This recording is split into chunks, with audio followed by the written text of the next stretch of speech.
एकदा एका घनदाट हिरव्या जंगलात गोलू नावाचा एक दयाळू हत्ती आणि चिकू नावाचा एक खोडकर माकड राहत होतं. गोलू खूप बलवान होता, पण तो नेहमी शांत आणि प्रेमळ असे. चिकू लहान होता, चपळ होता आणि सगळ्यांना चिडवायला त्याला खूप आवडायचं. एक दिवस चिकू गोलूच्या पाठीवर उडी मारली आणि त्याची शेपटी ओढली. चिकू, थांब ना, गोलू हळूच म्हणाला.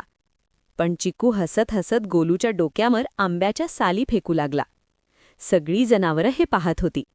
गोलूला वाईट वाटलं, पण त्याला राग आला नाही. काही दिवसांनी चिकू झाडावरून झाडावर उड्या मारत होता.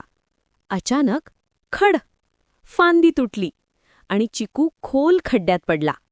वाचवा, वाचवा, चिकू ओरडू लागला. कुणीही जनावर त्याला मदत करू शकत नव्हतं. तेवढ्यात गोलू तिथे आला. त्याने खड्ड्यात पाहिलं आणि चिकूला रडताना पाहिलं.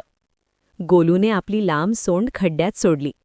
चिकूने ती घट्ट धरली आणि गोलूने त्याला वर ओढून सुरक्षित बाहेर काढलं. चिकूने हात जोडून म्हटलं, माफ कर गोलू, तू खूप बलवान आणि दयाळू आहेस. मी पुन्हा कधीच तुला त्रास देणार नाही. त्या दिवसापासून चिकू सभ्य झाला आणि गोलू आणि चिकू चांगले मित्र बनले. गोष्टीचा बोध: इतरांची चेष्टा करू नये.